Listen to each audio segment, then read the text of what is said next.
Hello everyone, this is Pooja Sharma from Pooja Sharma classes. उम्मीद करती हूँ आप सब अच्छे होंगे। सीटेट जुलाई 2023 के लिए हमारी सभी क्लासेस चल रही हैं। इसमें हम डिस्कस कर रहे हैं आपके साथ सभी जो प्रीवियस ईयर क्वेश्चन पेपर है इनको। तो आपको मेरे साथ जुड़ जाना है और अपने सभी प्रीवियस ईयर क्वेश्चन पेपर्स को कंप्लीट कर लेना है। यह पेपर आपका 12 जनवरी 2023 का प्रीवियस ईयर क्वेश्चन पेपर है और यह आपकी सब्जेक्ट है बाल विकास एवं शिक्षण शास्त्र। आपको इस सब्जेक्ट को अपने आप को टीचर मान करके ही क्वेश्चंस को अटेम्प्ट करना है, जिससे आपका जो स्कोर है काफ़ी अच्छा आएगा और आपको एक जो समझ है, आपकी जो अंडरस्टैंडिंग है, यह आपको यहाँ पे इस सब्जेक्ट में बेहतर बनानी है, जिससे आप क्वेश्चंस को अच्छे से सॉल्व कर सकें। तो स्टार्ट करते हैं, समझते हैं। मैं आपको सभी प्रीवियस ईयर क्वेश्चन पेपर्स को आपके साथ करा रही हूँ। जो मैंने आपको 2021-22 वाले प्रीवियस ईयर क्वेश्चन पेपर थे उनको भी करा दिया है, जो आपके ऑनलाइन वाले सेट थे। और फिर आपकी जो परीक्षा हुई थी 2022-23 में, यह परीक्षा आपकी 28 दिसंबर 2022 से लेकर हुई थी परीक्षा और यह आपकी 7 फरवरी 2023 तक परीक्षा चली थी। तो इसको मैं आपके साथ डिस्कस करा रही हूँ, तो आपको मेरे साथ जुड़ जाना है और अपनी तैयारी को बेहतर बनाना है। तो स्टार्ट करते हैं। वीडियो पसंद आती है तो वीडियो को लाइक कर देना और चैनल को सब्सक्राइब नहीं किया है तो चैनल को सब्सक्राइब कर लेना। स्टार्ट करते हैं। क्वेश्चन नंबर 1 आता है आपका, विकास के बारे में आपसे पूछा है। डेवलपमेंट से आपके 1 से 2 क्वेश्चन बन जाते हैं, तो आपको इसको ध्यान में रखना है। तो विकास के बारे में बताना है आपको कि एक अनिरंतर प्रक्रिया है। विकास कैसी प्रक्रिया है? अनिरंतर प्रक्रिया है। ऑप्शन 2 आता है कि विकास एक क्रमिक प्रक्रिया है। क्रमिक यानी कि जो निरंतर चलती रहती है, कंटिन्यूस चलती रहती है, यह प्रक्रिया है। ऑप्शन 3 आता है कि व्यक्तिगत कारकों से प्रभावित होता है। जो विकास होता है वह व्यक्तिगत कारकों से प्रभावित होता है, लेकिन जो वातावरणीय कारक होते हैं इनसे प्रभावित नहीं होता है। ऑप्शन 4 आता है कि वातावरणीय कारकों से प्रभावित होता है, लेकिन जो व्यक्तिगत कारक होते हैं इनसे प्रभावित नहीं होता है। तो विकास के बारे में आपको बताना है कौन सा इसमें सही आंसर हो जाता है। तो विकास होता है वह अनिरंतर प्रक्रिया नहीं है, यह गलत हो जाएगा। विकास एक क्रमिक प्रक्रिया है, बिल्कुल बात सही है। विकास कैसी प्रक्रिया है? कंटिन्यूस चलने वाली प्रक्रिया है। यह प्रक्रिया आपकी कंटिन्यूस चलती रहती है, निरंतर चलती रहती है। ऑप्शन 3 आता है कि यह व्यक्तिगत कारकों से प्रभावित होता है, लेकिन वातावरणीय कारकों से नहीं, यह आपका यहाँ पे गलत हो जाएगा। ऑप्शन 4 आता है कि वातावरणीय कारकों से प्रभावित होता है, लेकिन व्यक्तिगत कारकों से प्रभावित नहीं होता है, यह भी गलत हो जाएगा आपका। इसका सही आंसर है ऑप्शन नंबर 2 कि जो विकास होता है यह एक कैसी प्रक्रिया है? यह आपकी कंटिन्यूस लगातार चलने वाली प्रक्रिया होती है। बच्चा है वह किसी न किसी पक्ष में सीखता रहता है, चाहे वह आपका, यह आपके 4 पक्ष होते हैं विकास के। कौन से होते हैं? पीसी, एसी, यह आपके क्या होते हैं? विकास के 4 पक्ष होते हैं, यानी कि फिजिकल, कॉग्निटिव, सोशल और इमोशनल। यह आपके विकास के 4 पक्ष हो जाते हैं। तो इन चारों पक्ष के अनुसार बच्चा सीखता रहता है। क्वेश्चन नंबर आपका 2 आता है। आपको बताना है कि निम्न में से कौन सा विकास को प्रभावित करने वाला वातावरणीय कारक है। विकास को प्रभावित करने वाला कौन सा वातावरणीय कारक है, आपको बताना है। विषाणु होता है, या फिर आपका आनुवंशिकता होती है, परिपक्वता होती है, या फिर आपका विद्यालय होता है।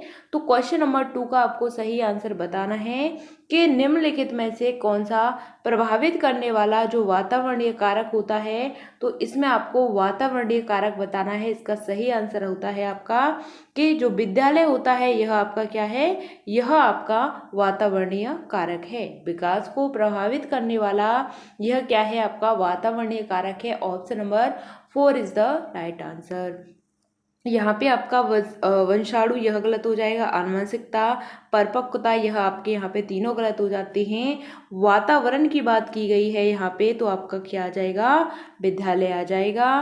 क्वेश्चन नंबर आपका 3 आता है। आपको बताना है कि बहुत छोटे बच्चों के लिए निम्न में से कौन सा सामाजिकरण का प्राथमिक और प्रधान घटक है। यहाँ से आपका एक क्वेश्चन बनना निश्चित है। तो आपको इसमें ध्यान रखना है कि जो बच्चे का जो सामाजिकरण होता है इसमें आपको बताना है कि जो प्राथमिक घटक होता है यह कौन सा है। यहाँ से एक क्वेश्चन सीटेट में बिल्कुल फिक्स है, आपको ध्यान रखना है।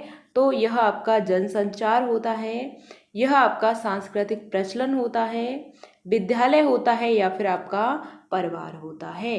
तो इसका सही आंसर होता है आपका ऑप्शन नंबर 4 कि जो आपका परिवार होता है यह आपका जो प्राथमिक संस्था होती है, इसमें बच्चा सबसे पहले यहाँ पे जन्म लेता है और अपने सदस्यों जो परिवार के सदस्य होते हैं उनके साथ रहता है। तो यहीं पे बच्चा है, यानी कि समाज की बात करते हैं। समाज का मतलब होता है, समाज होता है 2 से 3, 2 से अधिक लोग मिल जाते हैं वहाँ पे परिवार में, वह आपका क्या बन जाएगा, समाज बन जाता है।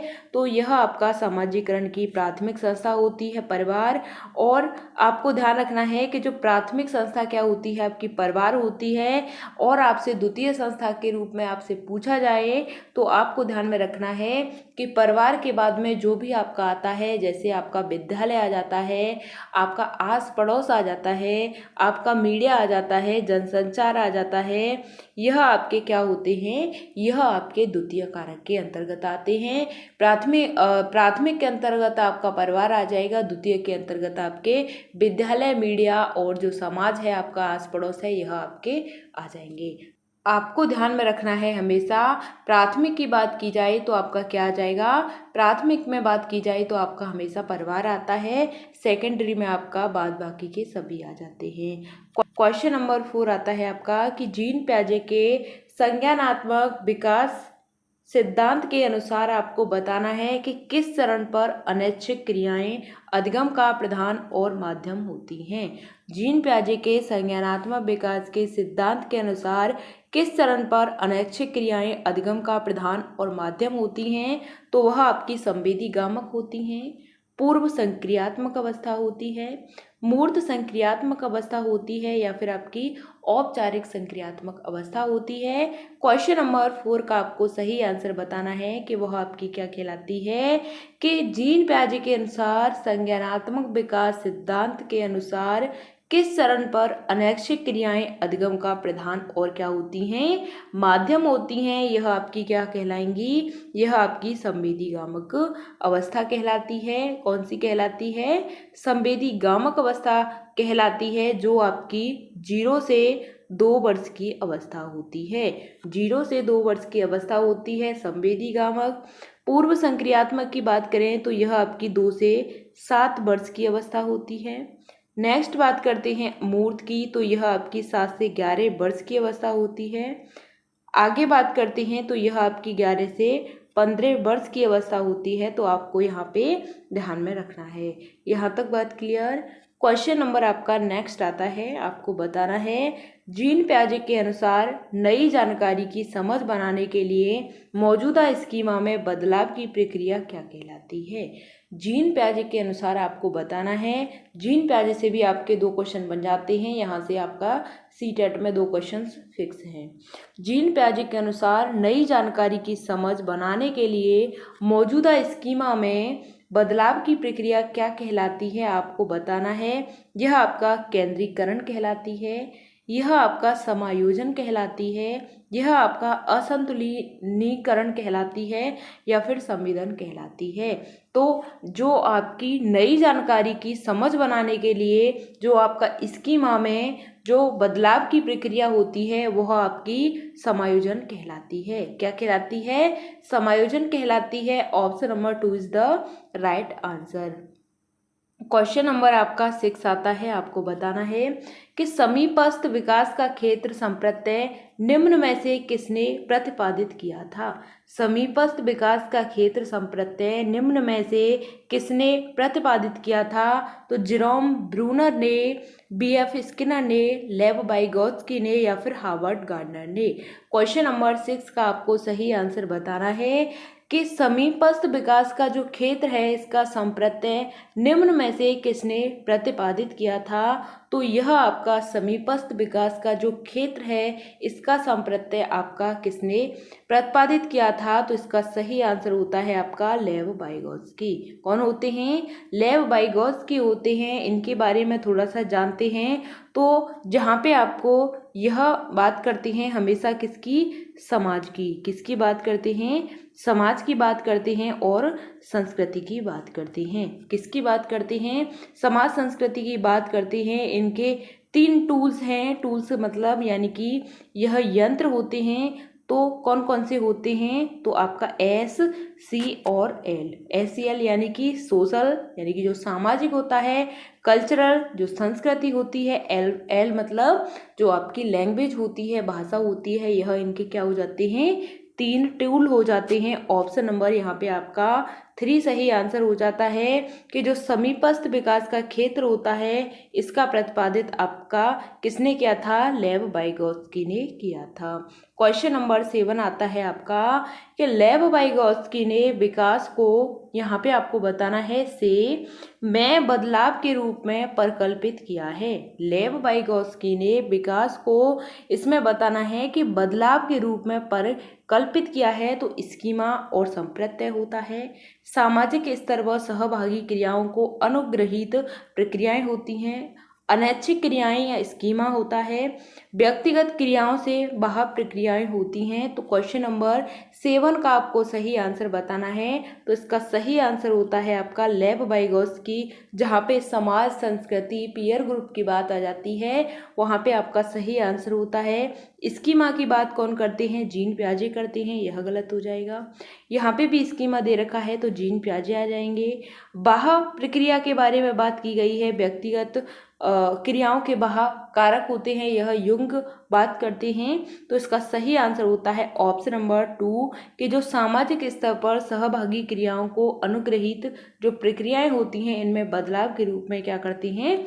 परिकल्पित किया जाता है। Option number 2 is the right answer. Question number आपका 8 आता है। आपको बताना है कि लॉरेंस कोहलबर्ग ने बच्चों और वयस्कों में नैतिक तर्क की व्याख्या करते हुए चरणों का क्रम प्रतिपादित किया था। तो आपको इसका सही आंसर बताना है कि लॉरेंस कोहलबर्ग ने बच्चों और वयस्कों में नैतिक तर्क की व्याख्या करते हुए चरणों का क्रम प्रतिपादित किया था।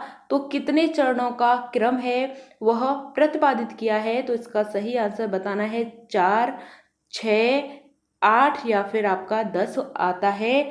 तो जो आपके लॉरेंस कोहलबर्ग हैं इन्होंने बच्चों और वयस्कों में जो नैतिक तर्क की व्याख्या करते हुए कितने चरणों का प्रतिपादन किया है? तो इन्होंने 6 चरणों का प्रतिपादन किया है। कितने चरणों का? 6 चरणों का प्रतिपादन किया गया है।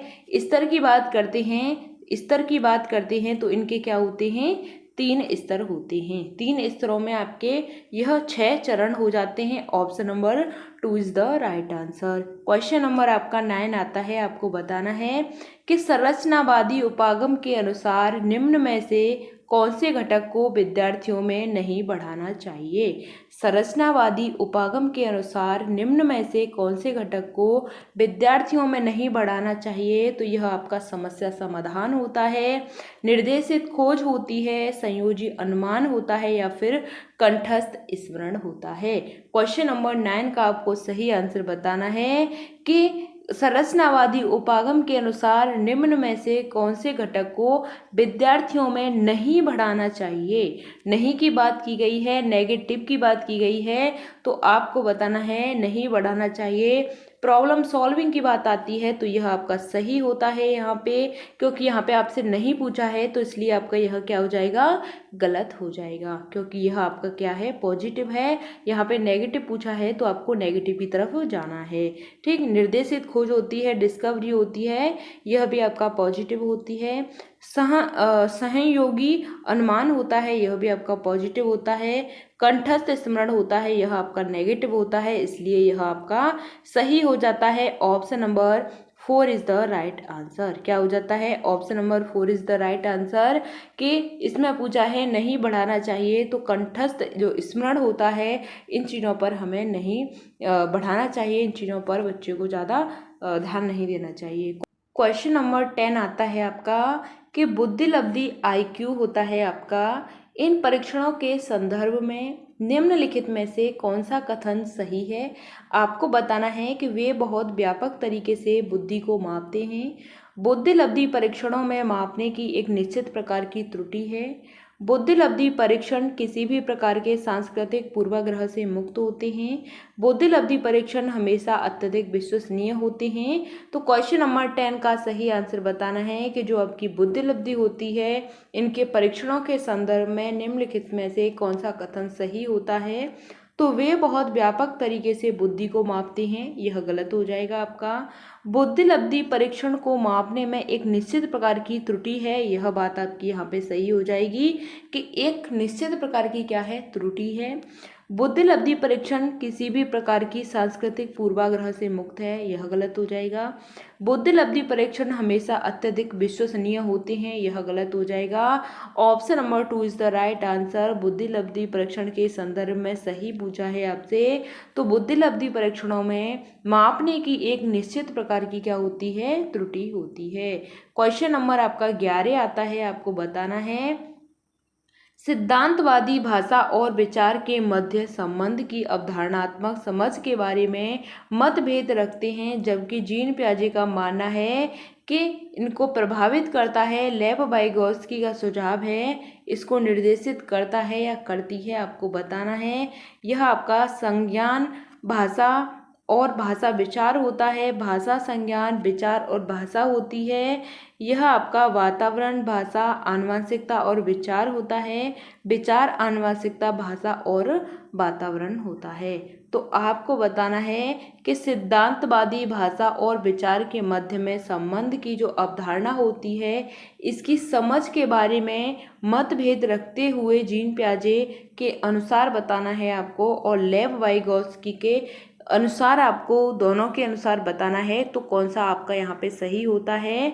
तो जीन पियाजे की बात करते हैं तो यह किसकी बात करते हैं, यह संज्ञान की बात करते हैं, और किसकी बात करते हैं, संज्ञान और भाषा की बात करते हैं। लेव वाइगोत्स्की की बात करते हैं तो यह आपके भाषा और विचार की बात करते हैं। तो यहाँ पे आपको ध्यान रखना है कि जो जीन पियाजे हैं यह आपके संज्ञान और भाषा की बात करते हैं, और वाइगोत्स्की हैं यह आपके भाषा और विचार की बात करते हैं।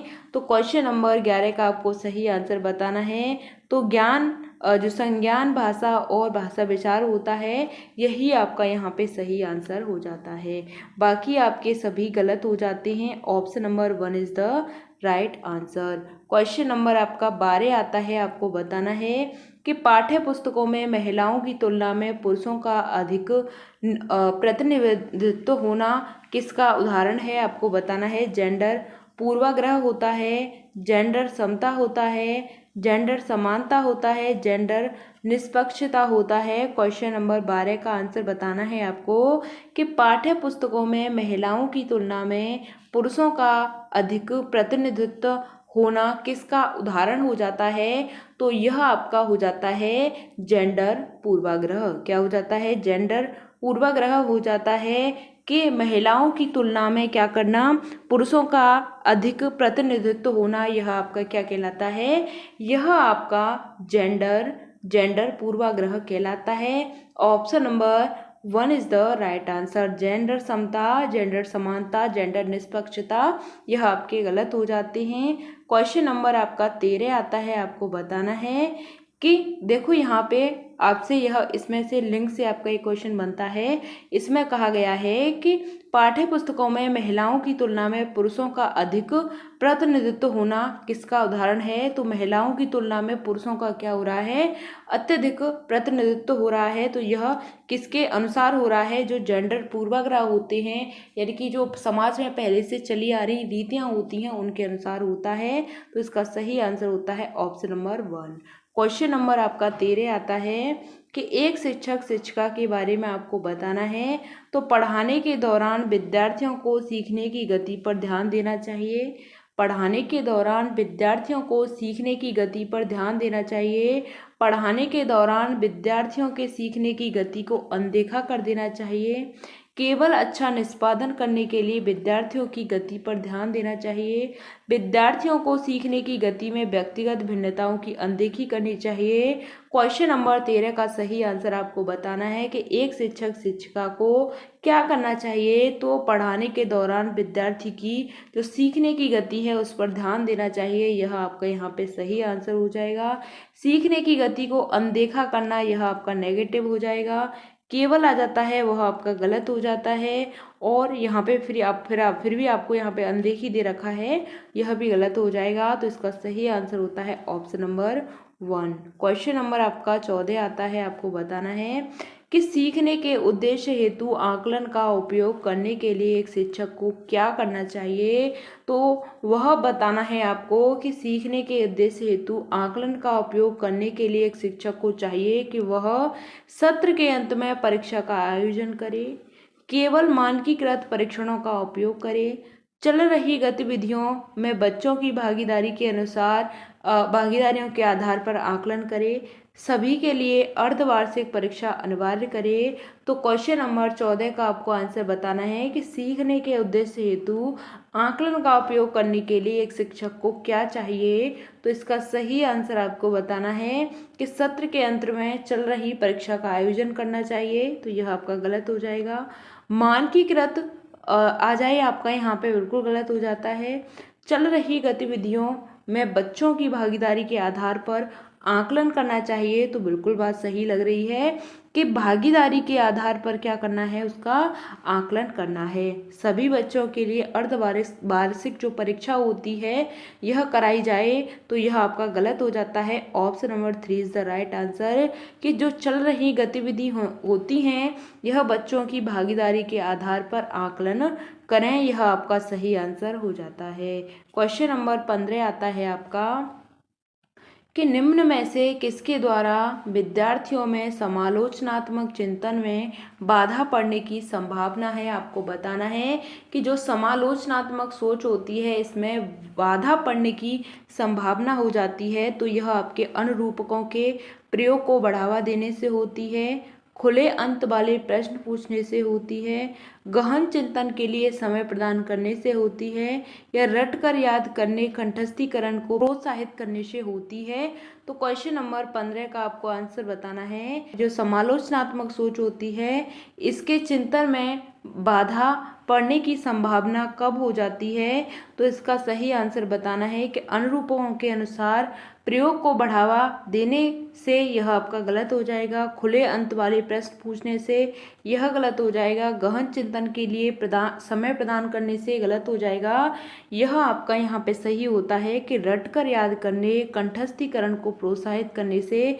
Option number 4 is the right answer, क्योंकि यहाँ पे पूछा है कि बाधा पड़ने की संभावना है। तो यहाँ पे बाधा पड़ने की संभावना रटकर याद करने से होती है। बच्चा है वह कंठस्थीकरण कर रहा है, तो यह आपका यहाँ पे सही आंसर हो जाएगा।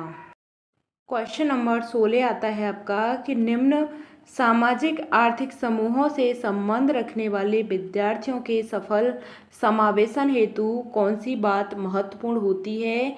तो यह आपकी मानकीकृत पाठ्यचर्या के द्वारा शिक्षण होता है, उनके सामाजिक सांस्कृतिक परिवेश की अनदेखी करना होता है, पारस्परिकता के बोध का विकास करने वाली विद्यालयी संस्कृति को समुन्नत करना होता है, केवल प्रभुत्ववादी सांस्कृतिक में प्रचलित प्रथाओं का क्रियान्वयन करना होता है। क्वेश्चन नंबर 16 का आपको आंसर बताना है कि निम्न सामाजिक आर्थिक समूहों के संबंध रखने वाले विद्यार्थियों के सफल समावेशन के लिए कौन सी बात महत्वपूर्ण हो जाती है। तो यह आपका option number 3 is the right answer कि जो पारस्परिकता के बोध का विकास करने वाली जो विद्यालय संस्कृति को समुन्नत करना चाहिए। Option number 3 is the right answer. मानकीकृत जो पाठ्यक्रम होता है यह आपका बिल्कुल गलत हो जाएगा, और अनदेखी करना बिल्कुल भी गलत होता है, केवल आ जाए आपका नेगेटिव हो जाएगा। तो आपका यहाँ पे option number 3 is the right answer हो जाएगा। क्वेश्चन नंबर 17 आता है आपका कि गलत शब्द जोड़ना, शब्दों को अनियमित रूप से बदलना, छोड़ देना, वाक्यों में शब्दों के क्रम को इधर उधर कर देना, यह सभी किसके स्पष्ट संकेत हैं आपको बताना है। तो यह अधिगम अक्षमता होती है, स्वलीनता यानी कि ऑटिज्म होता है, यह ध्यानात्मक भाव एवं अति सक्रियता विकार होता है यानी कि ADHD होता है, या फिर आपका श्रवण बाधिता होता है। क्वेश्चन नंबर 17 का आपको आंसर बताना है कि गलत शब्द को जोड़ना, शब्दों को अनियमित रूप से बदलना और छोड़ देना, वाक्यों में शब्दों के क्रम को इधर उधर कर देना, यह सभी किसके स्पष्ट संकेत होते हैं। तो यह आपके क्या होते हैं, यह आपकी अधिगम अक्षमता होती है। क्या होती है, लर्निंग डिसेबिलिटी होती है। Option number 1 is the right answer कि शब्दों को जोड़ देना यानी गलत शब्दों को जोड़ देना, अपने यानी कि बदलना और छोड़ देना, अनियमित रूप से बदलना छोड़ देना, वाक्यों शब्दों के क्रम को इधर उधर कर देना। ऑप्शन नंबर यहाँ पे 1 आपका सही आंसर हो जाएगा।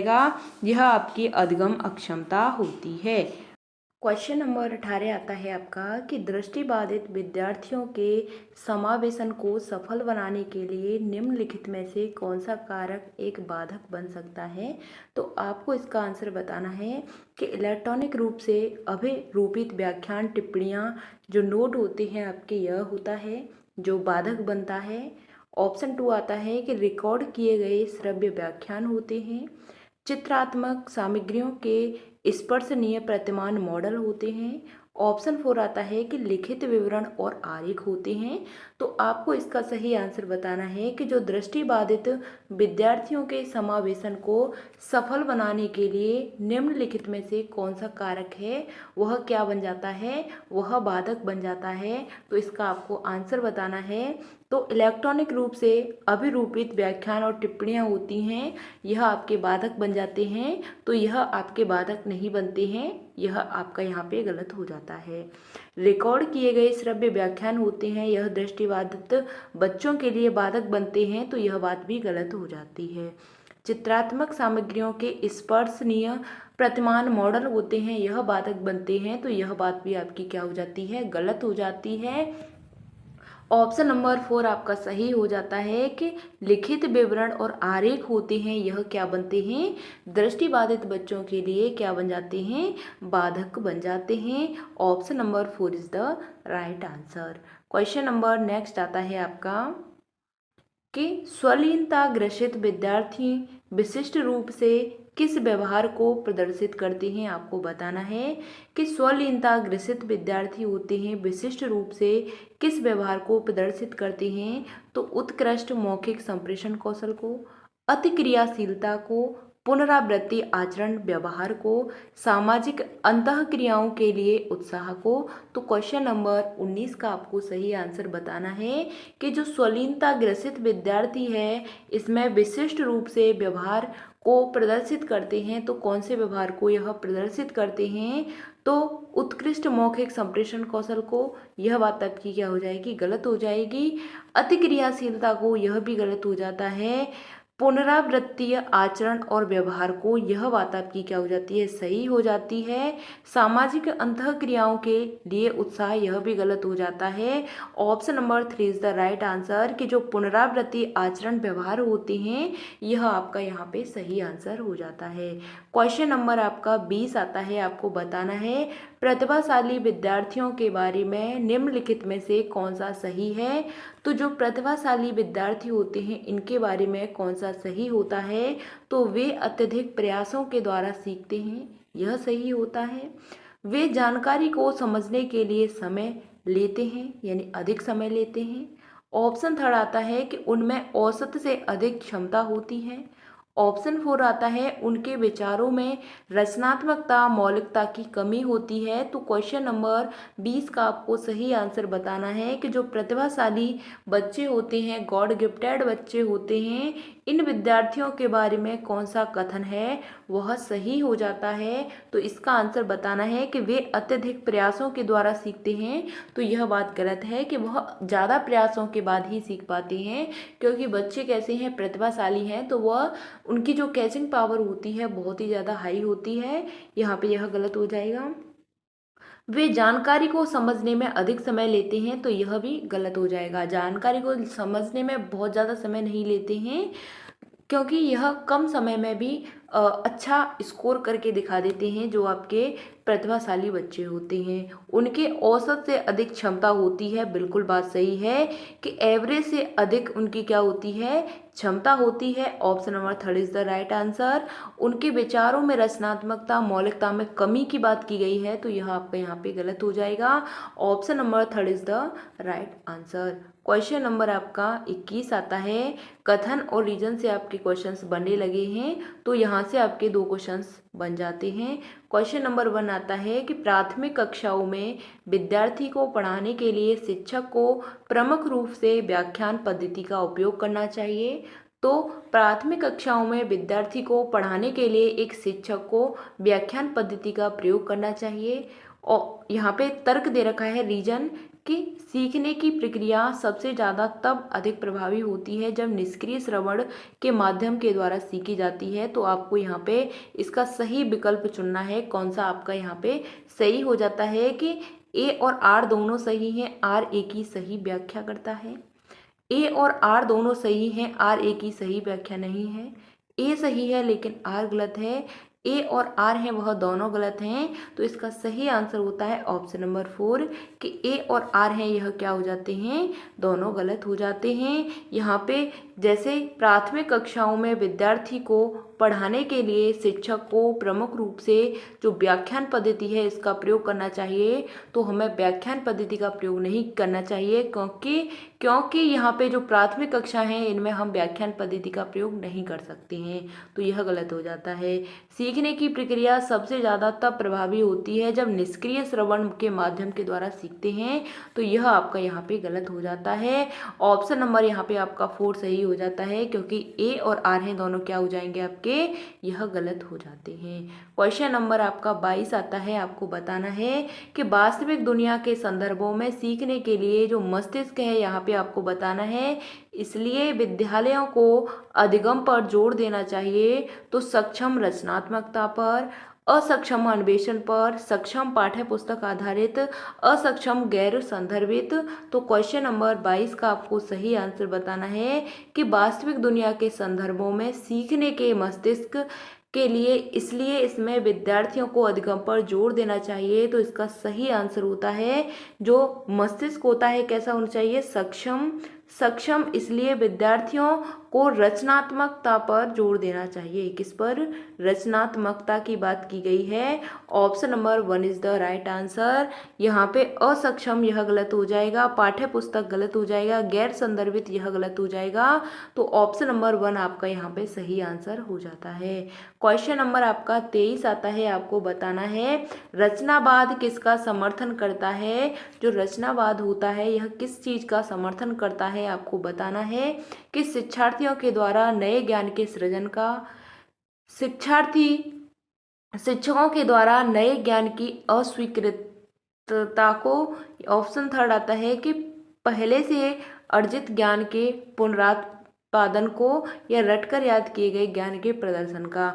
तो जो रचनावाद होता है इसके बारे में आपको बताना है कि यह किसका समर्थन करता है। जो रचनावाद होता है तो यह शिक्षार्थियों के द्वारा नए ज्ञान के सृजन का क्या करता है, यह समर्थन करता है। अस्वीकृति का यह गलत हो जाएगा। यहाँ पे पुनरुत्पादन यह भी गलत हो जाता है। रट कर याद करना यह भी गलत हो जाएगा। Option number 1 is the right answer यहाँ पे हो जाएगा। क्वेश्चन नंबर 24 आता है कि कक्षा में सभी विद्यार्थियों को शामिल करने के लिए विविध साधन प्रदान करना महत्वपूर्ण होता है। तो संलग्नता शामिल करने के लिए, प्रतिस्पर्धा के लिए, भेदभाव करने के लिए, अबोध गम्यता के लिए। तो क्वेश्चन नंबर 24 का आपको आंसर बताना है कि कक्षा में सभी विद्यार्थियों को शामिल करने के लिए विविध साधन प्रदान करना क्या हो जाता है, महत्वपूर्ण हो जाता है। तो यह आपका यहाँ पे ऑप्शन नंबर 1 सही आंसर हो जाता है कि जो संलग्नता के लिए यह विविध साधन महत्वपूर्ण करना, जो प्रदान करना बहुत ही महत्वपूर्ण होते हैं। प्रतिस्पर्धा गलत हो जाएगा, भेदभाव, अबोधगम्यता यह गलत हो जाएगा, कक्षा के सभी विद्यार्थियों को शामिल करने के लिए संलग्नता, विविध साधन प्रदान करना महत्वपूर्ण हो जाता है। Option number 1 is the right answer. Question number 25 आता है, आपको बताना है कि एक समस्या को कई मध्यवर्ती उपलक्ष्यों में विभाजित करने की युक्ति को फिर प्रत्येक मध्यवर्ती उपलक्ष्य को हल करने के साधनों का पता लगाना क्या कहलाता है। यानी कि एक समस्या को कई मध्यवर्ती उपलक्ष्यों में विभाजित करने की युक्ति और प्रत्येक मध्यवर्ती उपलक्ष्य को हल करने के साधनों का पता लगाना क्या कहलाता है। मौखिकीकरण कहलाता है, अनुरूत्पादन चिंतन कहलाता है, साधन अंत विश्लेषण कहलाता है, कार्यात्मक स्थिरता जो जड़ता होती है यह कहलाती है। तो एक समस्या को कई मध्यवर्ती लक्ष्यों में विभाजित करने की युक्ति फिर प्रत्येक मध्यवर्ती उपलक्ष्य की हल करने की साधनों का पता लगाना क्या कहलाता है। तो यह आपका साधन अंत विश्लेषण कहलाता है। क्या कर देते हैं, इसका एनालिसिस कर देते हैं।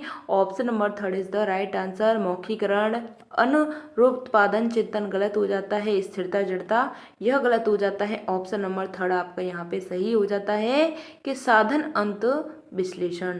क्वेश्चन नंबर आपका 26 आता है, आपको बताना है कि जो यहाँ पे यह इससे आपने पहले एक क्वेश्चन देखा, फिर भी आपके यहाँ पे दूसरा आ गया, यानी कि यहाँ से आपके 2 क्वेश्चन तो बनना फिक्स है। जब से ऑनलाइन एग्जाम हुआ है तब से यह क्वेश्चन आपके यहाँ पे बनने स्टार्ट हो गए हैं। तो आपको समझना है, ये कथन में दे रखा है कि अध्यापकों को पढ़ाई जाने वाली अवधारणाओं के बारे में विद्यार्थियों के सहज नायब सिद्धांतों के बारे में जानना चाहिए और उसी के आधार पर पाठ आगे बढ़ना चाहिए। तो और रीजन में दे रखा है कि विद्यार्थियों के सहज सिद्धांत एक प्रकार की वैकल्पिक अवधारणाएं होती हैं और आगे के अधिगम में बहुत ही मायने रखती हैं। तो इसमें सही विकल्प चुनना है। तो इसका आंसर आपको बताना है कि ए और आर दोनों सही हैं। आर ए की सही व्याख्या करता है। ए आर और ए सही नहीं है, ए और आर दोनों सही हैं। ए सही है लेकिन आर गलत है, ए और आर दोनों गलत हैं। तो आपको इसका आंसर बताना है क्वेश्चन नंबर 26 का। इसका आंसर क्या हो जाता है कि अध्यापकों को पढ़ाई जाने वाली अवधारणाओं के बारे में विद्यार्थियों के सहज सिद्धांतों के बारे में जानना चाहिए, उसी के आधार पर पाठ आगे बढ़ाना चाहिए। तो यह बात आपकी क्या हो जाएगी, सही हो जाएगी। विद्यार्थियों के सहज सिद्धांत एक प्रकार के वैकल्पिक अवधारणाएं होती हैं और आगे के अधिगम में बहुत मायने रखती हैं। तो यह बात भी आपकी सही हो जाती है। आपके यहाँ पे दोनों सही हो जाते हैं। Option number 1 is the right answer. A और आर दोनों सही हैं। आर क्या करता है, ए की सही व्याख्या करता है, बाकी के आपके क्या हो जाएंगे, गलत हो जाते हैं। क्वेश्चन नंबर आपका यहाँ पे 27 आ गया है। यहाँ से आपके देखो 3 क्वेश्चन बन गए हैं। इसी जो कथन और तर्क से आपके 3 क्वेश्चन बन गए हैं। तो आपको अच्छे से करना है। विद्यालयों को ऐसी शिक्षण शास्त्रीय गतिविधियों को बढ़ावा देना चाहिए जो केवल सीखी हुई सामग्री के पुनरुत्पादन पर जोर न दे। आपको बताना है कि विद्यालयों को ऐसी शिक्षण सामग्रियों यानी ऐसी शिक्षण शास्त्रीय गतिविधियों को बढ़ावा देना चाहिए जो केवल सीखी हुई सामग्री के पुनरुत्पादन पर जोर दे। तर्क दे रखा है कि संवेग और संज्ञान एक दूसरे से पृथक हैं। तो इसका आपको यहाँ पे आंसर बताना है। आपको ऑप्शन दे रखे हैं कि ए और आर दोनों सही हैं और आर ए की सही व्याख्या करता है। ए और आर दोनों सही हैं लेकिन आर ए की सही व्याख्या नहीं है। ए सही है लेकिन आर गलत है, ए और आर दोनों गलत हैं। तो इसका आंसर आपको बताना है क्या हो जाता है। तो जो आपका विद्यालयों को ऐसी शिक्षण शास्त्रीय गतिविधियों को बढ़ावा देना चाहिए जो केवल सीखी हुई सामग्री के पुनरुत्पादन पर जोर दे। तो यह आपका क्या हो जाएगा, बिल्कुल सही बात हो जाएगी। संवेग और जो संज्ञान होते हैं एक दूसरे से क्या होते हैं, पृथक होते हैं। तो यह बात आपकी गलत हो जाती है। यहाँ पे ए सही है आपका, आर आपका क्या हो जाएगा, गलत हो जाता है। क्वेश्चन नंबर 27 का आंसर होता है ऑप्शन नंबर 3।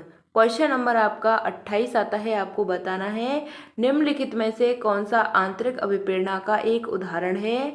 तो नकद पुरस्कार जीतने के लिए पढ़ाई करना, अपने साथियों की प्रशंसा पाने के लिए नृत्य का प्रदर्शन करना, प्रथम स्थान पर आने के लिए दौड़ प्रतियोगिता में भाग लेना, जिज्ञासा बस किसी विषय पर शोध करना। तो क्वेश्चन नंबर 28 का आपको सही आंसर बताना है। तो निम्नलिखित में से कौन सा आंतरिक अभिप्रेरणा का एक उदाहरण हो जाता है। तो इसका सही आंसर नगद पुरस्कार जीतने के लिए पढ़ाई करना बिल्कुल गलत होता है। अपने साथियों की प्रशंसा पाने के लिए नृत्य का प्रदर्शन करना, यह भी गलत हो जाएगा। प्रथम स्थान आने पर दौड़ प्रतियोगिता में भाग लेना, यह आपका क्या हो जाएगा, गलत हो जाएगा। जिज्ञासावश किसी विषय पर शोध करना, यह आपका क्या हो जाएगा, सही हो जाएगा। क्वेश्चन नंबर 28 का option number 4 is the right answer कि जिज्ञासावश किसी विषय पर शोध करना, यह आपका सही आंसर हो जाता है। क्वेश्चन नंबर 29 आता है, आपको बताना है कि निम्नलिखित में से कौन से कारक सीखने की प्रक्रिया को क्या करते हैं, प्रभावित करते हैं। तो कक्षा का परिवेश होता है, साधनों की उपलब्धता होती है, शिक्षक की शिक्षण शास्त्रीय विधियां होती हैं, विद्यार्थियों के तत्परता का स्तर होता है। तो यहाँ पे बताना है केवल फर्स्ट सही है, केवल सेकंड, फर्स्ट और सेकंड सही है, केवल फर्स्ट सेकंड और थर्ड सही है, केवल फर्स्ट सेकंड थर्ड और फोर्थ सही है। तो क्वेश्चन नंबर 29 का आपको आंसर बताना है कि निम्नलिखित में से कौन से कारक सीखने की प्रक्रिया को क्या करते हैं, प्रभावित करते हैं। तो इसका सही आंसर आपको बताना है। तो जो कक्षा का परिवेश होता है, जो कक्षा का वातावरण होता है, यह आपका प्रभावित करता है, बिल्कुल बात सही है। साधनों की उपलब्धता भी प्रभावित करती है, बिल्कुल बात सही है। शिक्षकों की शिक्षण शास्त्रीय विधियां होती हैं, यह भी प्रभावित करती हैं। और विद्यालय के तत्परता का स्तर होता है, यह भी प्रभावित करता है। तो आपके यहाँ पे यह चारों के चारों सही हो जाते हैं। तो यह आपका यहाँ पे option number 4 is the right answer हो जाएगा कि जो आपका कक्षा का परिवेश होता है, साधन की उपलब्धता होती है, शिक्षकों की शिक्षण शास्त्रीय विधियां होती हैं और विद्यार्थियों की तत्परता का स्तर होता है, यह आपके चारों यहाँ पे सही आंसर हो जाते हैं। क्वेश्चन नंबर 30 आता है आपका, आपको बताना है कि एक अनुकूल शिक्षण अधिगम वातावरण के लिए किसकी आवश्यकता होती है। जो आपका एक अनुकूल शिक्षण अधिगम वातावरण होता है, इसके लिए किसकी आवश्यकता होती है। तो अधिक से अधिक जोखिम होता है, विकर्षणों यानी कि व्यवधान का न्यूनतम होना, या व्यक्तिगत भिन्नताओं को नज़रअंदाज करना होता है, या अनम्य गैर लचीली शैक्षणिक कार्य प्रणाली होती है। तो क्वेश्चन नंबर 30 का आपको आंसर बताना है कि एक अनुकूल शिक्षण अधिगम वातावरण के लिए किसकी आवश्यकता होती है। तो अधिक से अधिक जोखिम की आवश्यकता होती है, बिल्कुल गलत है। विकर्षणों, व्यवधान का न्यूनतम होना, इन चीज़ों की आवश्यकता होती है, बिल्कुल बात सही है। नज़रअंदाज करना गलत हो जाता है। अनम्य गैर लचीली की बात आ जाए, यह गलत हो जाएगा। तो ऑप्शन नंबर 2 आपका यहाँ पे सही आंसर हो जाता है कि अनुकूल शिक्षण अधिगम वातावरण के लिए किसकी आवश्यकता होती है, कि जो व्यवधान होता है इसका न्यूनतम होना। Option number 2 is the right answer. यहाँ तक हमने 30 क्वेश्चंस देखे हैं, आपके सभी क्वेश्चन समझ में आए होंगे। तो आपको अच्छे से अपनी तैयारी को करना है और सभी प्रीवियस ईयर क्वेश्चंस पेपर को आपको लगा लेना है।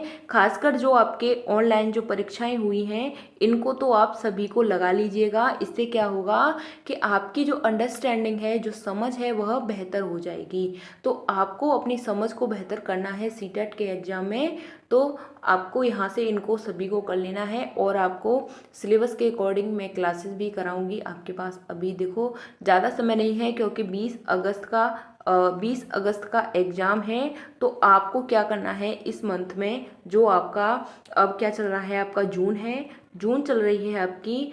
तो आपको क्या करना है कि जुलाई तक आपको कंप्लीट जो आपके सभी प्रीवियस ईयर पेपर हैं आपको लगा लेने हैं। सभी प्रीवियस ईयर पेपर लगा लेने हैं जो आपके ऑनलाइन हुए हैं और आपके 2018 के बाद 2018 वाला 2 बार हुआ था और 2019 वाला, इसको लगा लेना है। तो आपकी जो समझ है बहुत ही बेहतर हो जाएगी और आपको इतना समझ में आ जाएगा कि जो आपके क्वेश्चंस कितने कितने पूछे जाते हैं, यानी कि किस किस टॉपिक से आपके क्वेश्चन बन रहे हैं, किस किस से नहीं बन रहे हैं। तो इन चीज़ों की आपकी समझ बेहतर हो जाएगी, तो आपको पता चल जाएगा कि इसका जो सिलेबस है क्या है। जो आपके प्रीवियस ईयर क्वेश्चन पेपर होते हैं, इन्हीं से आपके क्वेश्चंस बनना स्टार्ट हो जाते हैं, इन्हीं से ज़्यादातर क्वेश्चन एग्जाम में फंसते हैं। तो आपको इनको अच्छे से कर लेना है। मिलते हैं फिर आपको आगे की नेक्स्ट वीडियो में। अगर आपका कोई भी डाउट होता है तो हमसे कमेंट के माध्यम से पूछ लिया करो, हम आपको आपका आंसर ज़रूर करेंगे। तो मिलते हैं फिर आपको आगे की नेक्स्ट वीडियो में। तब तक के लिए थैंक्स फॉर वॉचिंग। जय हिंद, वंदे मातरम। अपनी तैयारी को आपको बेहतर बनाना है। मिलते हैं फिर आपको आगे की नेक्स्ट वीडियो में। Thanks for watching. जय हिंद, वंदे मातरम।